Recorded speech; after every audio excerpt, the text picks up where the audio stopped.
Hello and welcome to today's webinar on Mayflower resources at AmericanAncestors.org. My name is Ginevra Morse. I am the Director of Education and Online Programs here at the New England Historic Genealogical Society. I will be moderating today's event. NEHGS is a nonprofit organization supported by our members and donors. We provide resources and expertise in nearly all aspects of family history and are pleased to offer this webinar today for our members and friends around the world. Giving today's presentation is Associate Director of Database Search and Systems, Don LeClair.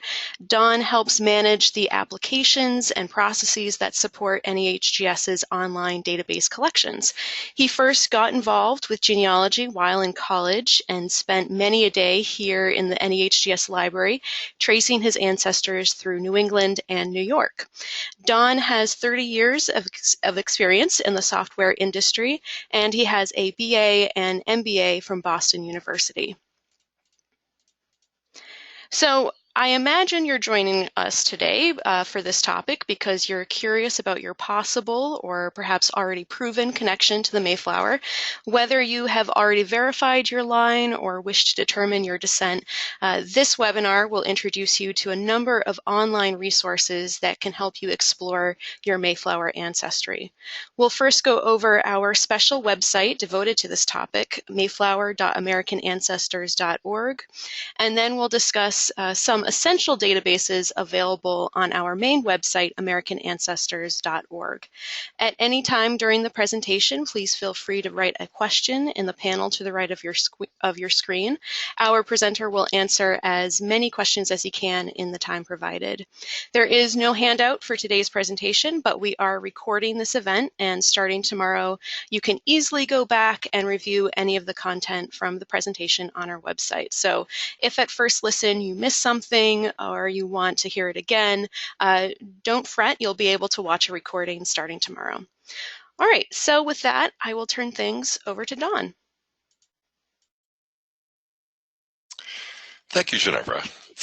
Welcome, everyone. I'm glad you've come to join us today to talk about Mayflower and the resources we have here through American Ancestors and New England Historic Genealogical Society. So the Mayflower 2020 site is where we're going to start. So the first section will talk about this new site that we launched last year. Basically, it's in preparation for the 400th anniversary of the Mayflower sailing. And it provides information not just for genealogists, but also for people with a historical interest in the Mayflower sailing and events around the Mayflower passage. As Jennifer said, it's an easy site, easy URL to remember. It's mayflower.americanancestors.org. I think one of the values of that, appealing to a broader interest, is maybe it can help some of you or some of us to engage our family a little more into family history. I'm sure some of you have the situation like I do, where you do a lot of research and not everybody is equally enthused about hearing more about their family history. This is a nice way to maybe make some of that information available to a more casual user. So the goals and sections of the Mayflower 2020 site are arranged around these principles. So one is we provide original information, mostly done by researchers here at New England Historic Genealogical Society. So that's research that we have done and published and made available to you on this platform. To help get people more directly involved, we've got a view of the modern day diaspora of the descendants of the site. Information for how to help you with your own research or even applications to societies such as the Society of Mayflower Descendants. And we also give it a place to really provide that focus around all aspects of Mayflower, so you can have information about Mayflower-related education and events here, as well as shopping for things related to the Mayflower. And I think best of all, this is available to everyone. You don't have to be a member. It's available to everyone for free. So let's start with some of the biographical information that's now available on this site. So there's three major options that are available to us under the heading of passengers. So there is the Mayflower Compact, which the original document has been lost, but that is available. At least the text of that document is available, so you can go read that. We'll have information about the modern descendants, which we'll get to in a moment. But then we'll start off and we'll click on passengers and crew. And from here we can get some more an interactive view, interactive set of information about the passengers that came on the Mayflower. So when you click on that button, you're presented this page. When we said it's interactive, these radio buttons that are here in the middle of the page will let you see this list of passengers from multiple different perspectives. The default being all of them. You see we have a count of 108. You can drill down and see how we got the counts. But this is the best known list of everyone who came on the Mayflower. So there's 104 passengers, which some of you who've been doing research might be curious about that number, because in our passenger list we've included Giles Hopkins and Peregrine White, who were born in transit. So there was only 102 when they left England, but there were 104 in total, counting those two children. And we've included, as I said, the known crew members. So people like John Alden will come under both categories as crew and passenger. But as I said, you can then go and select an item. So you could click on, for example, died in the first year. And when you click on that, then you'll see the count of people who died the first year, which is somewhat remarkable, even though I've known this for a long time, that more than half of the passengers didn't survive that the first winter, as they say. So what you see then is the list of the 56 people who did not make it through. Sadly, for many of these passengers, the biographical notes on them don't say much more other than they came on the Mayflower and died the first winter. There's very little known. And then there are some amazing stories. If you're interested in reading, you might take a look at the Moore children down here. They were sent away by their father as part of a divorce dispute without the mother's knowledge or consent, and unfortunately did not make it through that first year. But perhaps of more interest to the people on the call today will be the people who left descendants. So if we check that box, then now we can see the list of the 50 people who left descendants behind. For each of these people, then there's a short biography and fact sheet available. And so I think what we'll do here is we'll select John Howland, who was the most prolific of all of the Mayflower passengers, and show what you can get at that level. So what we provide here is a short biographical sketch. That would be the text that's up here. We have also provided information in a diagrammatic form of who John, in this case, married, his wife Elizabeth Tilley, who was also a passenger whose father did not make it through the first winter. But then you see the list of the, in this case, 10 children that they provided. So we have that short biography and then the ability to now drill down into more details. So you see there's a link here to view the complete biography. So The Pilgrim Migration is a book that was written by Robert Charles Anderson, thank you. And we've been able to actually reproduce the pages of that book for each of the people on the book. On the boat. So what you get here then is, however long that biography is, you get all of the details. So here we can see you have information about where they came from, if that's known, where they first resided, education, offices, their estate. And if we click forward, then we have further down, we have information on marriage or marriages, as well as information about all of their children. So it's a really nice summary about each of the passengers that's available. You also have further down, this in the case of Holland, it's quite extensive. It goes on with comments. It talks about the fact that John Holland actually came as a servant to Mr. Carver. So you get an interesting perspective on the life of the passengers. And then I mentioned Elizabeth Tilley, who came on the Mayflower as well. She actually lived to be 88 years old. Kind of interesting a character there. So you can find out a lot of information about each of the passengers. So the next area that we talk about is the spread of descendants, and diaspora meaning the terminology means dispersion of people from their homeland. I think this is appropriate. The Mayflower passengers came and landed in Plymouth, and then they have left descendants in literally all around the world. So one of the things we try to do to engage people in the Mayflower story is provide this interactive map about Mayflower passengers. So once again, people have now volunteered to add their name, and then you can click on which head of household from the passengers you'd like to see details on. So here we've already clicked on John Howland, and we can see on the right, the map, information about where all of these 2,000 people who have sent in their information to participate, where they come from. There is a button here at the top right by the red arrow where you can enlarge the map. So if you click on that button, then we can get a full screen view of these descendants. There's a pin for every individual person who's logged as a descendant of one or more of the passengers. And like with any map, you can zoom in and you can see details. So here I've zoomed in on Hawaii, and then we can see Linda Highlander, who is a descendant of John Howland, as well as Edward Fuller and John Tilley. So you get that nice little snapshot of someone with a face, and you can see the amazing set of people we have here that have signed up for this. So the other part then is if you choose to participate, which we certainly would encourage you to do, you simply submit a form, provide some information to us with a portrait style picture of yourself, list the ancestor or ancestors that you come from. We'll get information about where in the world you happen to be based, and you have the option of providing information, your perspective on what it means to be a Mayflower descendant. It's not required, so you can see in the first case we do not have that text, but the other people have talked about why their respect or awe or whatever feedback they might have or feelings they have about being one of the many descendants of the Mayflowers today. So this is available to everyone. You need to just go to that site and click on Add Your Name, and you can submit the information. It is a modern era, so we do have to moderate that site. So if you submit a picture and text, it will take a few days before it arrives on the website, but we will indeed publish that and release it for anyone who would like to participate.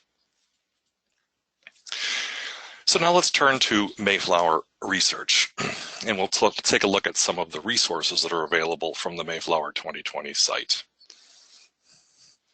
So if we look at this, we have aspects about the Mayflower Descendant, which is the publication of the Massachusetts Society of Mayflower. And then we have research services to help you verify your lineage. And we have Mayflower databases, which we'll get back to in a moment. So if we click on Verify Your Lineage, we provide a service here from the research services arm of NEHGS to go out and help you with validating your family history or helping you prove out your relationship to Mayflower Society or Mayflower passengers. And you can also get help from them in the process of applying to the Mayflower descendants. I said here the General Society, but in actuality, you apply to each individual state to become, if you're interested in becoming a member. And the process they follow is you submit your lineage. They will come back to you and ask you or tell you what documentation, how many generations of documentation you're required to submit. And then you will return that proof, and we can help with any aspect of that. I mentioned a moment ago that you apply to your state society. So actually on the web page for Mayflower Society, you have information about how to find your state society for which you would actually submit your formal application. So you can see that here at mayflowersociety.org. Then you can go under the Join button, which you can see is up here in the menu. And then it's hard to see with the arrow there. The Join button is right there. And then you would be able to get down to Contact Your Member Society and see this list. So if you're interested in getting help from NEHGS, then you can click on that form. Basically, the form will get information about you. What are some of your goals or some additional fields to fill out, and then we will contact you and provide you a quote or have a discussion with you to then see how we can help you with your efforts about researching your Mayflower lineage. The other section that shows up under the resources is researching your Mayflower ancestry, and this provides a list of databases that we host at American Ancestors, make available for research, that you can use as part of your research process. So those buttons are, the Search Now will launch you directly into the search page. You have a short description of each one, and we're going to talk about more this in a few minutes when we get into the search details, so we'll leave that. But this is another way to find those search resources eventually that will take you to American Ancestors. So under education and events, we also use this site to communicate information about things that we can help you with or things you may be interested in participating in. So if you look at some of the events, we have heritage tours. So we have a series of 4 tours that are planned. The Pilgrim Routes of the Great Migration with Robert Charles Anderson is coming up in August. Unfortunately, that one's already sold out, but we have additional programs in 2019. There's one titled The Pilgrim's Escape to Leiden, to go to Holland and see some of the places where they stayed and get more of a perspective about the pre-voyage history of the Mayflower group. And then in 2020, in the spring, there will be a Mayflower embarkation tour, which will take you to England, to sites like Plymouth and other locations in England, to tour areas immediately before the departure of the Mayflower to Americas. And then in 2020, in June and September, there will be a New England Sojourn, as it's titled, which will be 3-day visits to key sites here in Massachusetts, including Plymouth, Duxbury, Boston, and other locations. So there's a set of tours which may be something that's of interest to many of you. We also provide lectures that are available to people who would like to sign up. So we have trying to take and express the perspective of the Native Americans to all of this. So we actually have a backstory to the colonization from a Native perspective coming up. It actually just happened. And then we'll have an interesting session coming up as well by Robert Charles Anderson about the origins and legacy of the Mayflower. So we've done quite a bit of work, I think, in communicating and publishing stories about the Mayflower and their descendants, but Robert Charles has also been doing interesting work on the origins of those Mayflower passengers. And then we also have exhibits. In fact, going on in the library today for the next week or so, we have an exhibit about 400 years of Wampanoag history. So once again, getting the perspective of the Native Americans, has some interactive screens as well as interesting information about the society that's been here for over 12,000 years and certainly relates to, and the relationship with the Pilgrims is fascinating. So another useful bit of information to get, and also available to anyone who wants to come by the library. And last, no discussion would be complete without talking about the shopping opportunities of Mayflower-related items. So if you go from that shop link on the Mayflower 2020 site, it will take you to a collection of things related to the Mayflower. So we have books such as the Pilgrim Migration book that we've talked about before as being the source for our biographical information, the Mayflower Descendant publications. You also can see non-book things like the Mayflower Family Register chart that's available here. There's also a Pilgrim jigsaw puzzle that's available. So different kinds of things that can get you into the spirit of working with Mayflower. And then the other set of items that are, I think, useful for many people are the so-called silver books. The official name of this is Mayflower Families Through 5 Generations, Descendants of the Pilgrims Who Landed at Plymouth, Massachusetts. It's a rather long title, so you can understand maybe perhaps why they're looking for a nickname.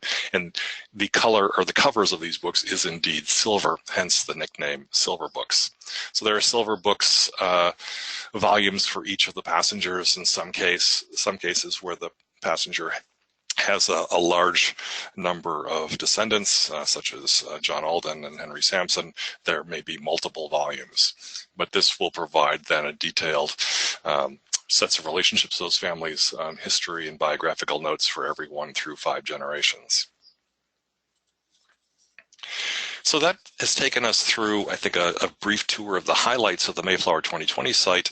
That site will continue to evolve as we move towards the 400th anniversary in 2020. So certainly it's worth checking in sporadically just to see what's new.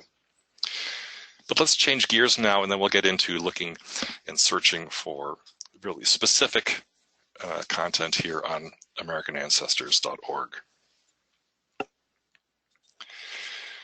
So I know there are people on this call who are new. So if you're not a member to American Ancestors or just coming to become aware of us, American Ancestors is indeed the website of NEHGS. So this is where we provide essentially our online presence, and clearly the information we provide is beyond the scope of just New England. So hence we've branded that as American Ancestors. An important thing that I think is worth mentioning, and even though it may seem obvious, is to make sure you get the maximum use out of that site or the maximum benefit. It's important to make sure you're logged in. Occasionally you can be logged out over time. So you want to make sure you're logged in so we understand that whether you're a member or what level of membership you happen to have, and then the site is actually going to adapt to that. So if you don't see your name at the top of the screen up here, then that means you need to press the login button, enter your information, and off you go. We've also made some changes to the menus, but the one relevant to our discussion today is the search menu, which is the top left item. And we have under search, we've added some new capabilities to look at, do searches for all cross databases, for individual categories of databases, and other on. But you can explore that at your leisure. We do support the website on multiple browsers. So if you use Chrome, Edge, Firefox, Internet Explorer, or Safari, all of those can work with the website. And we also support a mobile view. So that's the introduction to the website. For some perspective on the scope of databases, so we currently have approximately 450 databases that are online. There are 1.4 billion names in that database that are searchable as part of your efforts. Now, they're not all Mayflower, of course, but it's a pretty significant set of records. In the pie chart here, we show the categories of databases that we have. So you can see green is the largest area. We have lots of vital records. Vital records can certainly be critically important when you're documenting your ancestry for a lineage society. So if you're looking specifically for birth, marriage, and death information, then vital records may be one of the single more important resources you can acquire. We also have census, tax, and voter lists, genealogies and biographies, and we'll show some examples of some of these as well. And we have court, land, and probate. So, and journals. So if you go through these first 5, that's probably 75% of our databases. We have other focused databases as well. So it's quite a set of information that's all become available to you. So if we turn our attention to the Mayflower itself, we've been doing some work over the last year to publish one of our key resources on Mayflower families through 5 generations. So I thought it might be interesting to take a look at what are the range of last names that appear as of the 5th generation. So this is a word cloud where the more you have, the bigger the font. So you can see, certainly you see the names that you know from who were Mayflower passengers. You can see Alden, you can see Doty, Fuller, and so on. But you can see actually quite a variety about the names have become part of the family as well over time. So it's interesting to note that in as little as 5 generations that actually some of the most well-known people have become relatively small proportions of the names. If you notice, for example, Standish or Rogers and other names have been perhaps spread more widely over that time. So the point is there's lots of names, and applying this today as you do your research, by the time you get out to where we are today, people in, say, the 11th to 14th generation, there will be a lot more names to look at. So we'll do now, for this section, I'd like to go through a key set of resources that are available on American Ancestors. So I won't read through this list right now, but basically we picked 7 items here that we'll walk through, which are items that I think are generally unique to American Ancestors. So if you can, I think they will be unique to us as far as any other website you go to, as well as particularly helpful to people who are researching their Mayflower ancestry. So the first one we'll go into is the Mayflower families through 5 generations. So this is a project that we started about a year ago, and what we've been working with the General Society of Mayflower Descendants to provide an index of all the 5th generation descendants, their spouses, and children. So this is essentially, I mentioned the term silver books before, this is essentially then an index of the 5th generation of the silver books. The index includes the pages of that 5th generation. It does not currently include generations 1 through 4. If you want to actually read those, you would need to get the silver book, either acquire it or see it here or at some other library as you wish. But most importantly, if you can tie your family history into these silver books and you have someone who is a descendant from the silver books, then you are definitely a descendant and eligible for membership in the society. This database is not available electronically anywhere else. I mean, the books are certainly available, but not in a searchable form. The search you would do going through the index of those volumes. When we're complete, which will be probably next month, we're almost there now, we'll have 31 volumes in total. As of today, there's over 385,000 searchable names, so it's really a useful resource. To take advantage of this, I would like to just talk briefly about how you go find our databases. So you can, as I mentioned before, you can just go to our advanced search or all database search, but we also provide this ability to have a tailored search experience for each one of our databases. So I'm going to lead you through that. From the home page, if you select Browse Databases A to Z, you get to this page. You can put in all or part of a title name in the search field here, and then press go, and then you'll get a list of the databases that match your request. So if I typed in Mayflower, I can see here the 5th generation descendants database. And if I click on this little icon that looks like a magnifying glass, I'm now taken to the search page for that database. Now, these search pages are customized for the database. So one of the things that this helps avoid is a situation where you put in terms into the search form for which there's no index entries. We only provide terms which you can actually search. So we also provide extensive information down below, which I'll get to in a moment, to get information about what search tips for those fields. You can, without even doing a search though, if you just want to go look at a book, if you can pick a volume from this database and then enter a page number or not, and you'll go directly to start viewing images for that database. So you can actually peruse the books, if you will, read through them directly, or you can do searches against them.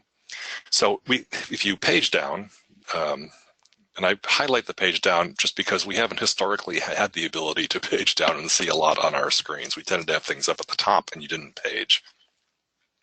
So the information we include is search tips. So when we refer to search tips, that tells you what are the fields you can search. So for this particular database, we've indexed first and last names, the year of the record. There's multiple types of records. The location has been captured, so the city, state, region, and country. We've also indexed family names, so you can pick up spouses, mothers, fathers, and then there's what we call a keyword search from original text, where you can actually search for names in the lineage, and I'll show you what that looks like in a moment. We also provide sample images. In this case, we show you just so you want to see before you even hit do a search. What will a page look like when I do a search? I can have an image. Excuse me, I have an image there which I could then click on and expand to see what's available. And scrolling down one page further, then we can see in the case of this particular database, we then provide a list of what are those volumes. So this is a list. Bradford was added this morning, but which has been updated in the description since I took the screenshot, but this is a list of all the volumes that are currently indexed and available. So this changes, and if you're curious on which ones have actually been included, you can go to this page to see exactly what you can take advantage of. So let's go forward and do a search. So here I've done a search. I've put in the terms of Nathan Snow. It's putting in looking for a birth record between 1750 and 1760. I come back and then I see my search results. A couple of interesting things to note here. One is that you see that the first two records are birth records for Nathan Snow with the same birth date, and the reason that comes up twice is that Nathan Snow is actually a descendant of both Peter Brown, you can see the volume name here, as well as John Alden. So one of the nice things about being able to do this kind of index search is if I've traced Nathan Snow, who happens to be an ancestor of mine, I know that I can have a line from Nathan Snow back to 2 of the Mayflower passengers. Now, one thing I also wanted to point out is that I asked for birth records, and I see that I have a deed here, which is initially might be surprising. But what we have done for the database search is we provide what we do a best fit search, meaning that if we can find a record that matches most of your search criteria, then that will show up at the top of the list. So in the case of this deed, we've matched on the first name, last name, and the years. The record type didn't match exactly, but we included it. And then you see down at the bottom, there's a blue line. There's even more results that come back, but they're not as strong a match, so they're prioritized at the bottom of the list. If you find that to be distracting, we have sliders up here at the top left. You can change these, move these over to the exact side, and then only the records that match will show up in your search results. So it's a little tip on how to do the search. So if I find the record I'm interested in, then I can go forward, I can click on that name and go to the next page, and now I would see the details for Nathan Snow. This is what we call the record details page. Here we show more information about what's in that record. You see here this item called original text. Here I've show the lineage of Nathan Snow. In this case, I'm looking at the Peter Brown volume, so I see his line. So Nathan Snow, son of Nathan and James, Joseph, Rebecca Brown, and back up to Peter. So we've done that for each of the people who are direct descendants. This text field has structured in this way their lineage back to the original passenger.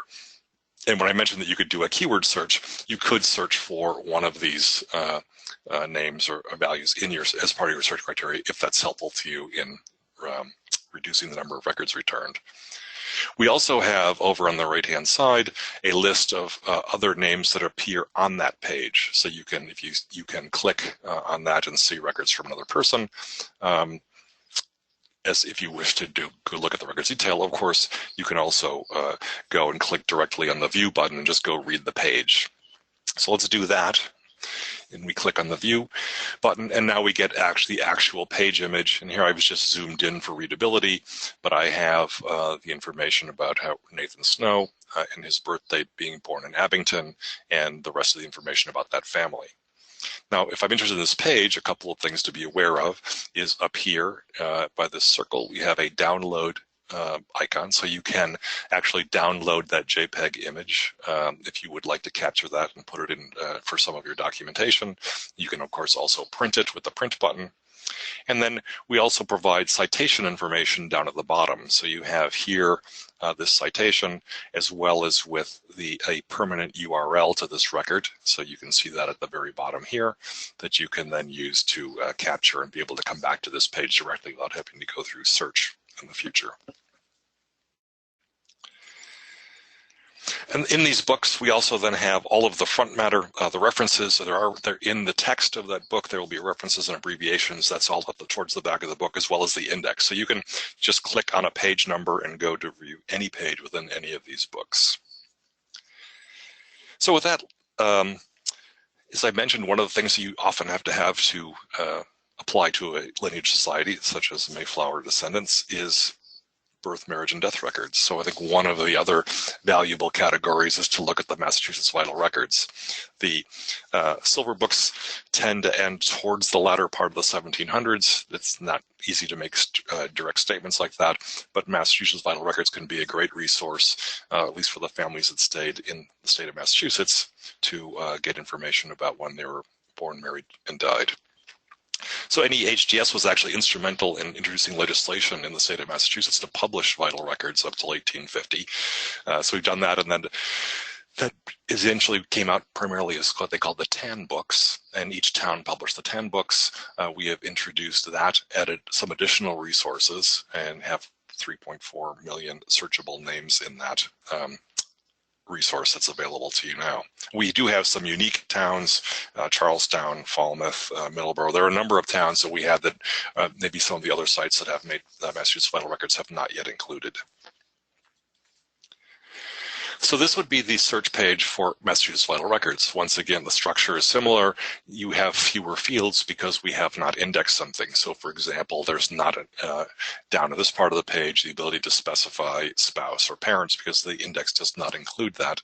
You can, however, do your research and researching based on first and last name, the year of the record type, typically birth, marriage, and death, location, and then we'll show but the keywords in that keywords field, we do capture essentially the text of that original record, which you may be able to use in your searches. We also have on the right-hand side, I mentioned a few minutes ago that when we do search from database search, we'll do this best fit approach by default, where we show the records that most closely match your search. If you prefer to do the search in the style that the only records that come back are the ones that exactly match your criteria, you have a button here to switch to advanced search, which will take you over to that page with the database pre-selected, and you can use that as an alternative path. So in the search, then, you have that information. You also have the ability to search within a particular volume. So here you're seeing the list of towns that we have in the Massachusetts vital records, which you can go directly to browse, or you can select that over on the volume side and do a search within a specific town. So with that, we would go to the record display page, and we can, we go to the search results. So here I've done a search once again for our friend Nathan Snow, and we saw in the silver book that said he was born in Abington, Massachusetts. So in this case, I've searched for Nathan Snow in Abington on a birth record, and here I can see that there he is in 1751, born in Abington, Plymouth County, Massachusetts. Now you see the little red circle with the slash in it. We have a relationship column. There are indeed some records that have relationship columns in this database, but relatively few. So if you're doing a search, it's best to search through text. So here that you see the text of that record saying Nathan, son of Nathan and Mary. You can actually have searched for Nathan as a parent's name in the keyword. So if we click on the Nathan Snow record, then we can see here is the actual image of that book page, and that was where that text that we just showed came from. So we have in this then the record of Nathan and his parents and that information. So you got there the formal documentation of the birth of Nathan Snow. So we have other Massachusetts Vital Records databases. In fact, we have them in a couple of sequences up to 1915, and we're actually adding up to 1920, which will be coming out soon. But I think this gives you a good example, and certainly from a Mayflower perspective, it tends to be focused on the early years. So let's move on to another category, which is probate records. This is an excellent research resource. It's also one that is, much of it is unique to NEHDS. So if we look at the probate records, and we have a category of databases called Probate File Papers, and I'm going to look specifically at Plymouth because that's where, obviously, where the Mayflower families first arrived. But we have most of the counties in Massachusetts. We've done this through a partnership with the Massachusetts Supreme Court and their archives department. And these are actually all available to guest members. So if you're a guest member, all you have to provide is your email address, and you'd be able to search through any of our probate file collections. So if we go forward then from this, we can look at the search page for probate papers, and we have the search fields are first and last name, years, and location. And in the case of years here, you need to be careful. This is the year that the probate was filed, which, depending on how things process, may or may not be the same year that the person died. So if you happen to know when someone died and you're searching for probate, it might be good to add a little cushion to your search in case the probate file papers were delayed in any way for getting filed. So we'll search for John Alden in Duxbury. What we can see then is the results that come back. I can actually find the John Alden in Duxbury. And what you see is that the record type here is probate record, which is typically what we have. We show the case type. There's also a note that says, in this case, page 1 of 3. So probate cases can be 2 or 3 pages. They could also be 1,000 pages. So it depends. So we may have many, many pages. Your search results will take you to the beginning, tell you who that person is. And the people we index in this are primarily the person whose estate is involved directly. So in case we have John Alden is in our index, if there are other people there as witnesses and executors, we probably will not find those names in the index for this. But in this case, we're saying there's 3 pages. So if we go off and view the page, you can, in this case, I've gone ahead and paged forward, and now you can actually see from 1687 the inventory of John Alden's estate. Now up at the top right, you see those little arrows next to the page number. You can use that to navigate right and left within the case. So if I start clicking right arrow, I can go from page to page to page through that. It's a way to navigate through and see however many pages there happen to be.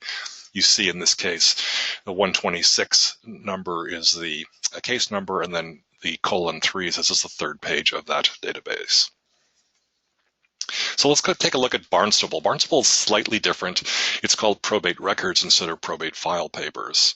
So it covers, for those who are not familiar with the local area, it covers pretty much all of Cape Cod, and certainly a number of families migrated east. So we'll take a look and do a search here for Giles Hopkins between 1689 and 1692. Giles is the son of Stephen Hopkins, who was a passenger. And sure enough, here I find in my results, Giles Hopkins. One of the items that we've added to the search page is the ability to go directly and view an image. So if I click on this, I can bypass that details page that we've shown before and go directly to the page image. So I can go click on that. And then here is essentially a printed version of the will of Giles Hopkins. So this is where it differs from the probate file papers. We're not seeing the original file papers. We're seeing a published version of those records, which has the convenience of being potentially easier to read. Some of the old documents are kind of worn and have difficult to read handwriting, but that's what you get for probate. But I think Barnstable is an excellent place, and many of you who are doing research will find that you have connections through Barnstable County.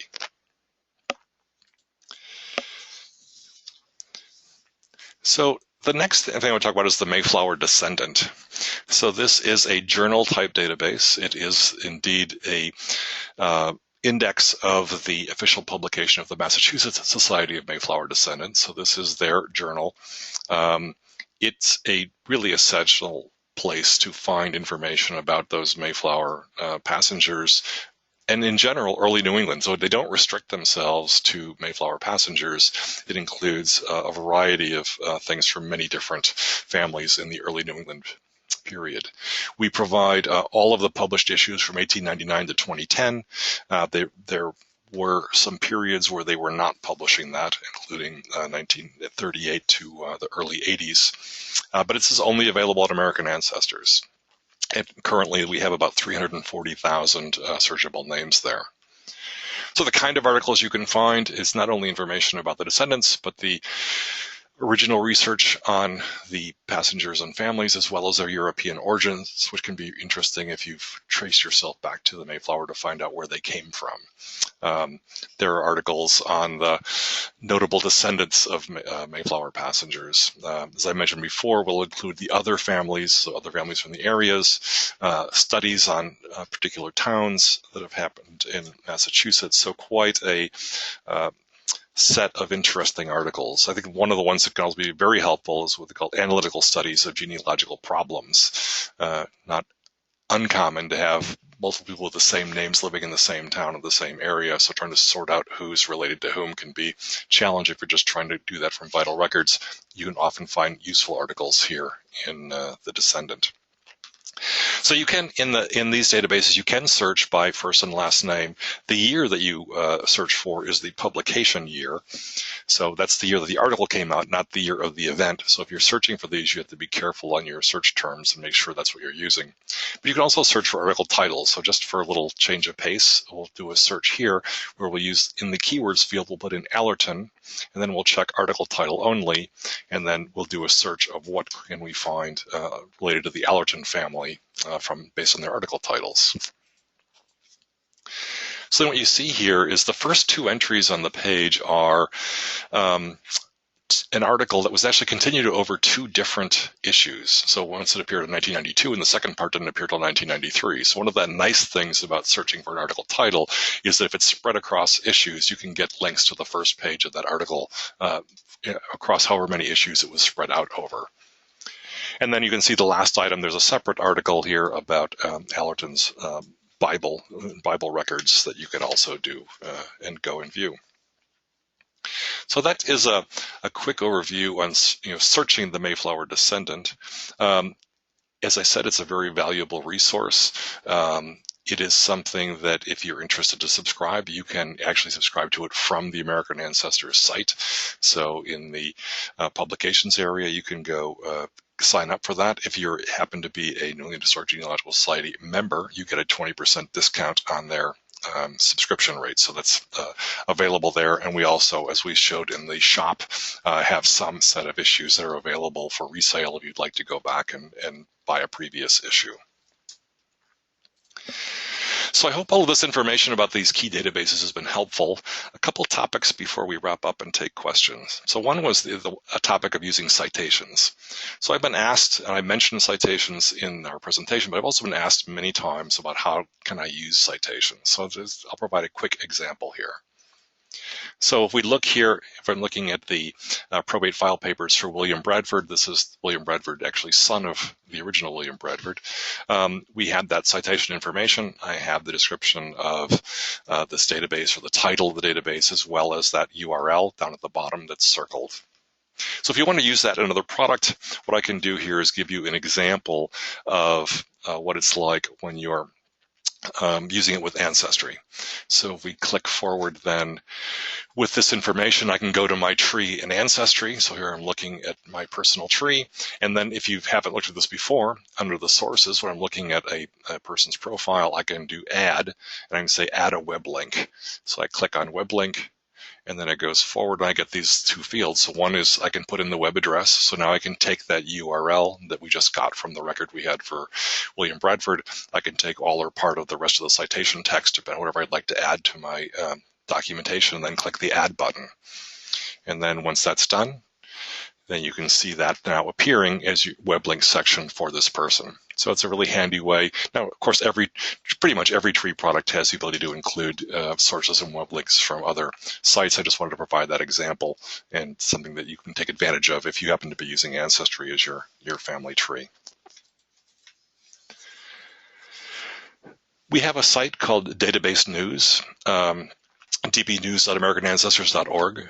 Whenever we produce any new databases of any sort, we publish that information out to DB News. If you'd like to register, you can see a place to enter your email address and hit the subscribe button. That's all you need to do. And then whenever a new database becomes available, you'll get a short email with a link back to a description of what's come out. So here we're showing an example from when Thomas Riders was added to Mayflower's families. But anything that new comes out will get added through Database News, so it's always browsable and available to you as a resource. We also, if we make any changes to our search interface, which we've done a little bit of over the last year, we put all postings on DB News for that as well. If you're really interested in your Mayflower lineage, I think one of the things I'd really like to recommend is looking at the course on exploring and verifying your Mayflower lineage. This is a 5 sessions of content coming up in May from really pretty amazing set of instructors. You have Robert Charles Anderson, who's written Pilgrim Migration, and pretty much an authoritative source on all things about early New England. Alicia Crane-Childs, who's been doing the Early New England Families Project here, ongoing research project, as well as participating directly in writing the Silver Books. Christopher Child, Lindsay Fulton. Really, it's an all-star cast of people here that can do quite a bit to help you progress in your research and looking at Mayflower Lineage. So a very focused set of sessions, 7 hours of content. I highly recommend taking a look and putting it into your things to do. If you're looking for that, if you go to the website at AmericanAncestors.org, under Education Online Classes, you can see also the information about that, and you can click on the Register Today button to participate.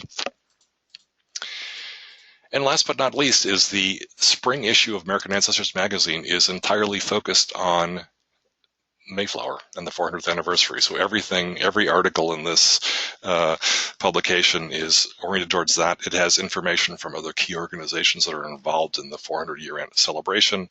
It has interesting articles, guides to proving your ancestry, articles like 100 notable descendants, modern descendants of the Mayflower passengers, information about DNA studies, even Wampanoag industry, so Wampanoag families and ancestry as well. So really useful information. Members of the NEHGS will get it automatically, but it's also available for purchase at shopAmericanAncestors.org. So if you have any kind of interest in researching Mayflower, it'd be an excellent thing to acquire a copy of. So that briefly wraps up our presentation today. I'd like to thank you for joining. My suggestions would be take a look at Mayflower.AmericanAncestors.org. Look at the information we have about the Mayflower. Potentially encourage yourself or your family to get engaged in joining the map of the diaspora. Really take advantage of the databases we have. Hopefully the perspective I've given you today on what's unique to American Ancestors will help you take maximum advantage of the resources that we have. Look for Mayflower-related publications and courses to sharpen your skills. So with that,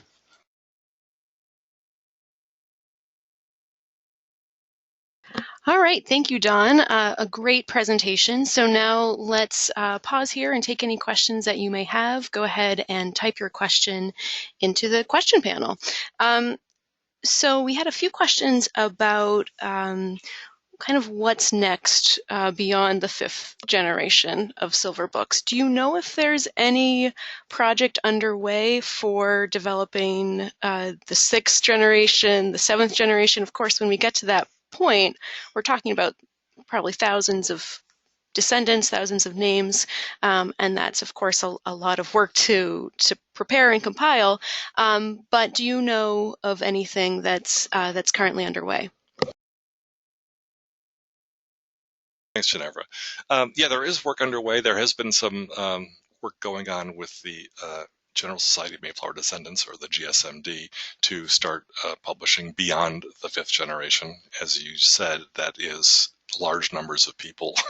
The size or the number of people in each generation grows really dramatically from generation to generation. We've actually also have a project going on with GSMD and in partnership with Family Search to start indexing applications to the Mayflower Society. So essentially having a proven lineage could be going down to anybody that was born more than 100 years ago is the goal we have. So that's something that's just getting started, not coming out really soon, but something that you'll start hearing more about probably as we get close to 2020. All right, great. And a few questions about, there are a number of kind of supplemental books to the Mayflower through 5 generations. So in addition to the Silver Books, like those volumes done by Elizabeth Pearson White on John Howland, and there are other kind of supplemental works. Will those books be included in what we have digitized and put online on our website? Yeah, at this point, the agreement that we have with GSMD is to publish the silver books themselves. You mentioned the Elizabeth Pearson White books, also known as the Picton books. Unfortunately, that it was a separate publisher for which GSMD does not have the rights. So the book is there, books I should say. It's quite a significant collection of, I think it's like 4,000 pages of books approximately. But no, unfortunately, we will not be able to index that and include that at this time unless something changes and GSMD or somebody else were to acquire the rights to those books. All right, and of course, the examples that you showed, because you were demonstrating very specific databases, we first chose the database and then we searched that individual database. Just to clarify, is it possible to search a number or all of the databases at one time? Thank you. Maybe I should have included a slide on that. But yes, we have, if you go to American Ancestors and go to that search menu, the very first thing listed there is search all databases, which is a search form that would then let you enter your search terms and search all of the databases we have at American Ancestors at one time. And that's a perfectly valid thing to do. You just have to be careful about when you do that, in that if you're looking for a search term that doesn't exist in some database, then you may not get some of the results. That was why I took the path in our class today of going through what fields are searchable in some of these specific databases. So absolutely, it's a great place to start, and for many people, it'll be a more comfortable place to start. But when you do that, just make sure you start with a few criteria and then gradually add them to make sure you don't miss out on things that might actually be there. All right, and a few questions just for clarification. We of course talked about mayflower.americanancestors.org. You do not need to be a member to access much of that content. You don't even need to log in. The only thing that you would have to be a member for are a number of the databases which we demonstrated. So thinking about those that we went through, Don, could you just kind of remind everyone, are all the databases that we went over today, do you have to be a member of NEHGS, or maybe go to a library with an institutional access to AmericanAncestors.org, or are there some that we demonstrated today where a guest user could access those? Thanks, Ginevra. I guess probably of those databases, many, if not most of the databases, are for members. I think it's important exceptions would include the Plymouth probate file papers. As I mentioned, all the file papers are available to everyone. I think Mass Vital Records is, I have to double check. What will happen if you search one that you're a guest member or a visitor and you don't have access to, just when you go to see the record, it will tell you that you need to be a member to see this. But if anyone has any questions, you can see the email address at the bottom of the page here, webmaster@nehgs.org. So if there's anything you want to know about for sure, you can certainly look that up or send us an email and we'll be happy to take it back to you and answer your question.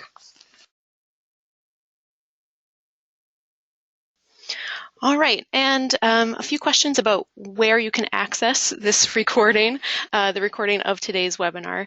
I will be sending everyone a follow-up email with a link to the recording on our website, and that link will actually bring you to our library of archived webinars. So not only will today's webinar be up there, but a number of other recordings, including one on applying to lineage societies, which we did a number of months ago. But if you are interested in learning more about kind of applying to lineage societies in general, I do recommend taking a look at that recording. I know that there are a number of questions about kind of specifics. If you can't find, those vital records, can you use other resources to apply to the Mayflower Society? Or can you use DNA? In what cases can DNA help you? And if you have those specific questions, I highly recommend signing up for that 5-week online course that we talked about. That's when we're really going to delve into kind of the nitty-gritty of research strategies, resources, what's already been published, where can you find original sources, what's the process for applying to the Mayflower Society. And we also have that introductory class with Robert Charles Anderson on looking at the reasons and kind of the historical context of the passage over. So if you're interested in learning more about your Mayflower ancestry, I can't recommend highly enough to register for that course. So thank you again, everyone, for attending today's event. You will have the opportunity to fill out a survey and give us your feedback. As we continue to expand our webinars and online offerings, any and all feedback is extremely helpful and appreciated. If you'd like to access more how-to resources or learn about upcoming online educational programs, please visit our online learning center, americanancestors.org/education. I hope to see you at our online programs in the future. Goodbye for now.